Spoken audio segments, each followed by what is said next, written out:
Hola gente, bienvenidos a otro video. Con mucha sinceridad quisiera desearles buenas noches, aunque en algún aspecto dudo que lo sea. ¿Por qué? Me enteré hace un rato apenas que falleció el músico Jeff Beck. Y la puta madre, ya empezó el 2023. El 2023 ya empezó con la parca esgrimiendo su guadaña para recordarnos que siempre va a estar ahí y que nadie está completamente a salvo.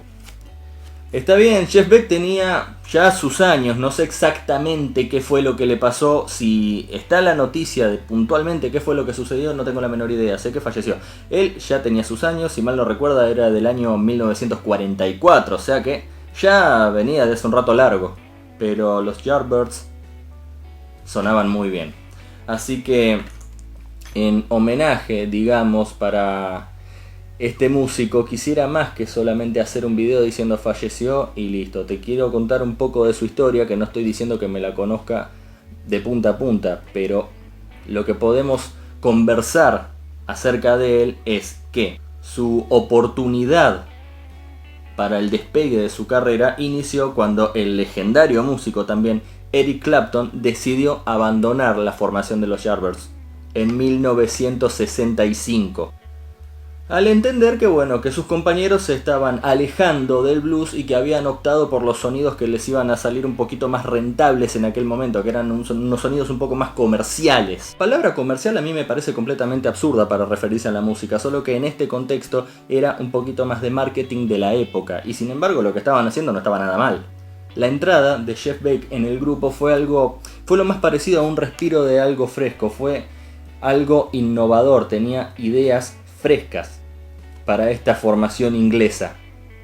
Y así, este grupo se terminó convirtiendo en un grupo pionero del rock y del pop así un tanto más psicodélico, y que reflejaban un poco las innovaciones de aquel momento pero en el continente americano, con todo eso del feedback, con todo eso de la distorsión.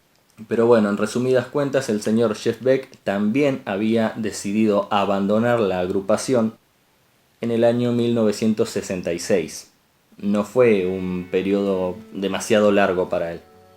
Y pasó a conformar lo que sería su grupo solista, que era Jeff Beck Group, que era un grupo del cual iban a salir personalidades como por ejemplo Faces, como por ejemplo Rod Stewart y Ron Wood, el guitarrista de los Rolling Stones, junto también al tecladista Nick Hopkins, Ainsley Dunbar en la batería, que después lo reemplazó Mickey Waller. Pero antes de todo esto, y con Mickey Most encargado de la producción, Jeff había grabado un temita pop que terminó teniendo una muy buena acogida en los rankings, en la lista de reproducciones, británicas. Se llamaba Hi-Yo Silver, también como una referencia en el título al clásico personaje del llanero solitario. Y en el Jeff Beck Group, el guitarrista que también lo acompañaba, que era el guitarrista de Sorry, adoptó un sonido un poquito más pesado, por lo menos para los estándares de la época. Un sonido un poco más rock and rollesco, y que se basaba en las armonías y en las escalas del blues y del rock. Así, el músico terminó también publicando cosas que terminarían siendo muy icónicas y que en cierta medida iban a terminar siendo esenciales, como por ejemplo Truth, el long play del año 1968, Beck Ola del año 1969, o sea el año siguiente, que también fueron producidos por Mickey Most. La macana es que en el año 1970 esta agrupación dejó de existir. Hubo un accidente automovilístico que impidió que se consolidara la idea de hacer un trío con Jeff Beck, con Bogert y Appice, con los miembros de Vanilla Fudge.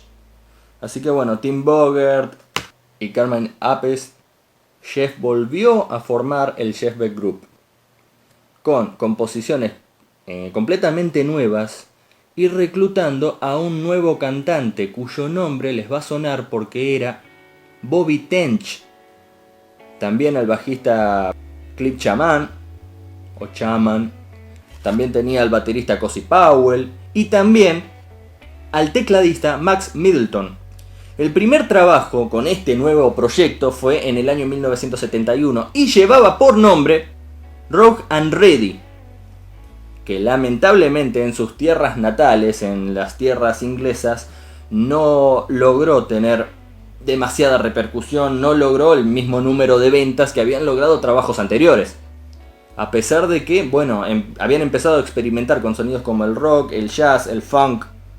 Y así llegaron al año 1975, en donde publicaron Blow by Blow, el cual, con estos trazos de jazz, estos trazos rock, blueseros, había sido producido por George Martin, que si les suena ese nombre es porque también fue el productor de los Beatles. Al igual que también produjo trabajos como Wire del año 1976-77, por ahí más o menos.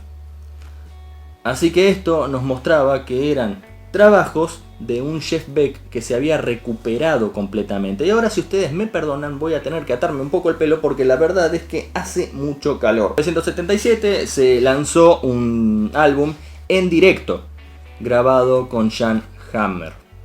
Y ahí Jeff Beck empezó a publicar trabajos de manera muy esporádica. Y no había vuelto a pisar ningún estudio de grabación hasta que, bueno, se dio la década de 1980. Década en donde lamentablemente el año 1980 terminó con el asesinato de John Lennon, el 8 de diciembre. Tuvo un disco que había sido coproducido con Ken Scott ahí en el año 1980 que terminó llevando por nombre There and Back. Y bueno, a esto lo siguieron long plays como por ejemplo Flash del año 1985, y se volvía a asociar con Rod Stewart en una versión de People Get Ready.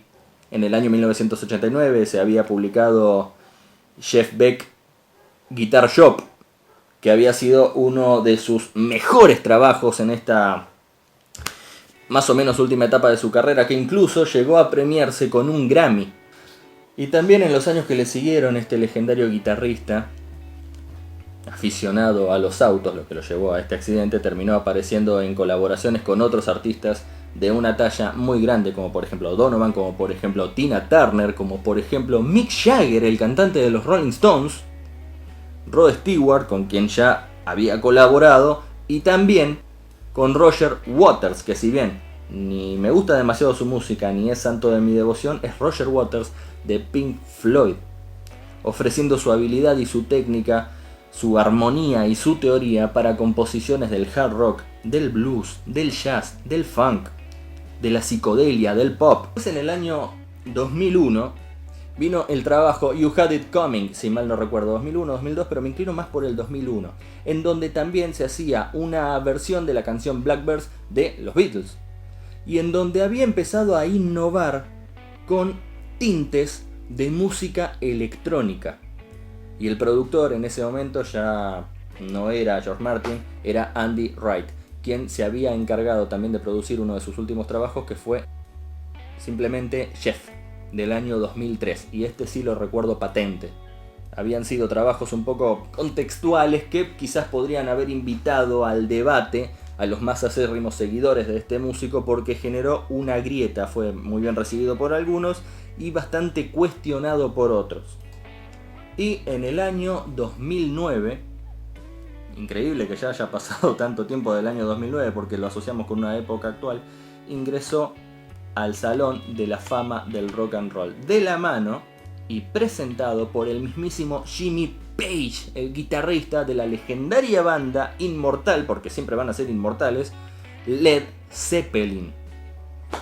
Y así continuó viniendo música, como por ejemplo Emotion and Commotion del año 2010, Loudhailer del año 2016, que son dos de sus lamentablemente últimos trabajos. En el 2017 apareció un directo que era en vivo en el Hollywood Bowl, un lugar en donde también en su momento habían tocado los Beatles. Shape of Things se terminó incluyendo en Revolution 1968 o 1968. Underground Sound, también 1978 se llamaba, aunque salió en el 2019.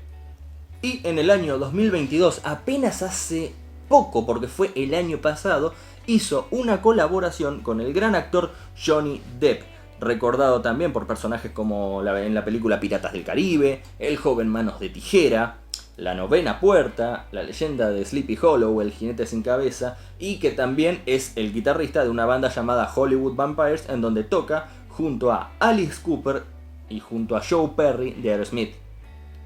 Y bueno, estaba compuesto casi en su mayoría, que casi por completo, por versiones y alguna que otra colaboración de Johnny Depp. En fin, chicos, tristemente hoy nos toca venir a cenarnos por la hora que es esta noticia, y es un trago amargo. Yo personalmente nunca fui un seguidor demasiado acérrimo de Jeff Beck, pero es indudable lo buen músico que era, es indudable el legado que ha dejado, la historia y su aportación a este bello arte que es la música. Y entre más pienso de estas cosas, más me doy cuenta de que la gente tiene razón cuando dicen que nosotros somos la generación a la que le toca ver morir a las grandes leyendas. El año pasado se estuvieron muriendo unos cuantos, es decir, ya se fue Charlie Watts, por ejemplo, de los Rolling Stones, ya se empezaron a ir. Así que bueno, este era mi pequeño video, que no solamente quería dar la noticia a los pocos que quizás no se lo hayan enterado, sino que además quería aportar comentando un poco la historia de este músico Jeff Beck. Así que, sin más que añadir, que descanse en paz Jeff Beck. Un abrazo al cielo. Mi nombre es Lucas Farquete y nos estamos viendo la próxima. Chao.